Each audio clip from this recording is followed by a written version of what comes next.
of the United States, as you know, we are entering into war with Germany. As it currently stands, our national deficit is at 25% of our national GDP, and our national debt is at $26 billion. Well, it's the end of the Great War. We finally defeated the Axis powers.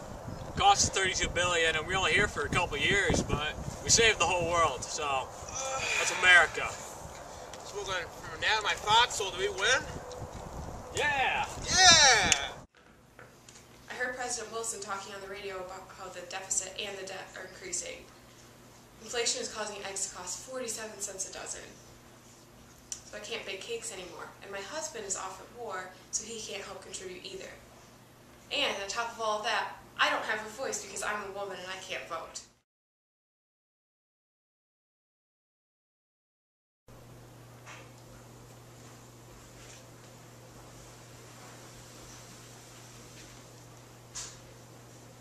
People of the United States, as we exit out of the Second Great War, our national debt is now at $242 billion. But we also have a national deficit exceeding our GNP by 29%. We must fix this. Here we are, just defeated Deutschland. World War II is over. Hitler killed himself, and it only cost us $288 billion. So here we are, just picking off the stragglers. Hey, look, there's a straggler! This Second Great World War has drastically increased both the nation's deficit and the inflation rate. A dozen eggs now cost 53 cents. In addition, many women, myself included, have had to get jobs to help the war effort.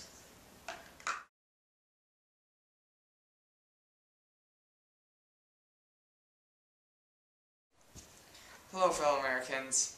In order to defeat the communist scum in Vietnam, we need to print and borrow money and not raise taxes. Alright, we just got done in Nam. We just cleared out the jungles. It cost the government $111 billion, but you know, you gotta do what it takes. Because we did not raise taxes during the Vietnam War, inflation is through the roof and our national debt stands at $436 billion.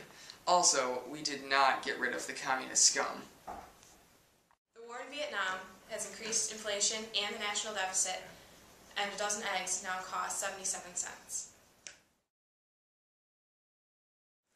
People of America, the Balanced Budget Act and Emergency Deficit Control Act have failed. We are going to have to postpone the balanced deficit until 1993. Because of high tax cuts and failure to agree on where to cut spending, our national debt has now been increased to $3.2 trillion.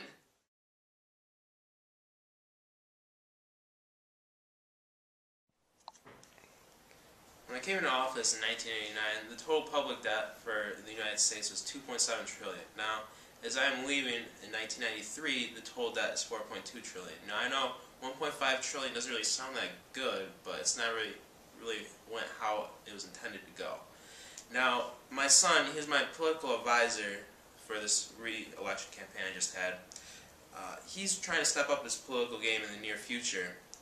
And so, I'm not a psychic or anything, but maybe in 2000 he'll be running for president, and if you want the debt extra fixed, you should vote for him.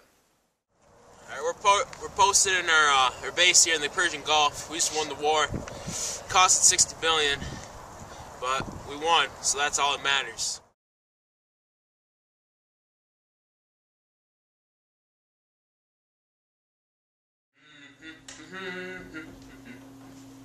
My fellow Americans. Mr. President, wrong way. Oh, I apologize. My fellow Americans, when I came into office in 2001, the total national deficit for the United States of America was $5.7 trillion. Now, that's not acceptable, and I tried to change that by my new tax cuts and Operation Enduring Freedom, which cost $1.4 trillion. But unfortunately, in 2009, the total national deficit was $10.7 trillion. Now, I know America is the land of the free, home of the brave. And, you know, I tried my hardest for you, America, but unfortunately my hardest was not good enough, and I apologize. God bless. SEAL Team 6 here. We just took out Osama. They're just compounding over there. These warriors over here in the Middle East, since 2000, only cost us $1.6 trillion, but it's worth it because we got him.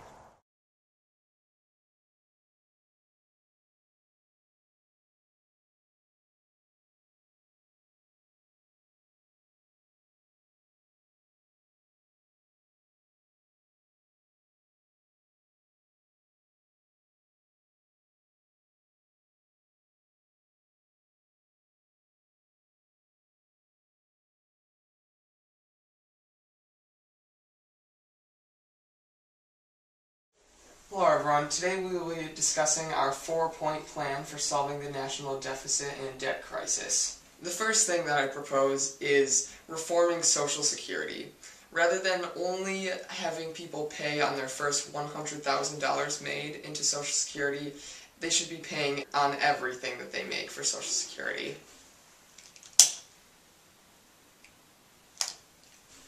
With the government spending so much on healthcare, we need to reform it. We need to reduce benefits for wealthy seniors.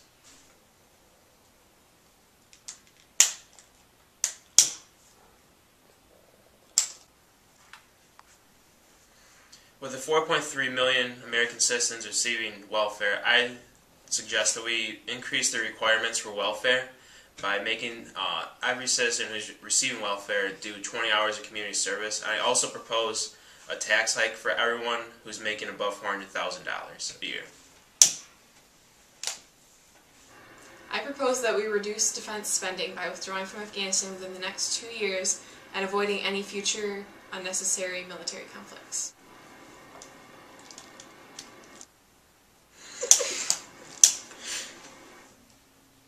Through government cooperation, we were able to decrease spending and increase our revenues to help solve this deficit. And with that, the debt crisis is solved.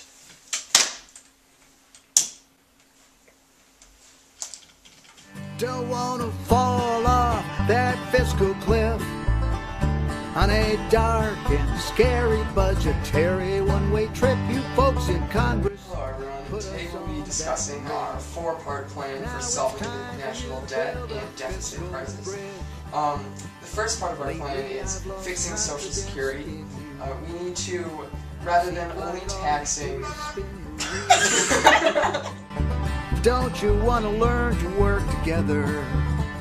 You could compromise. We're at base in the Persian Gulf right now. We just won the war.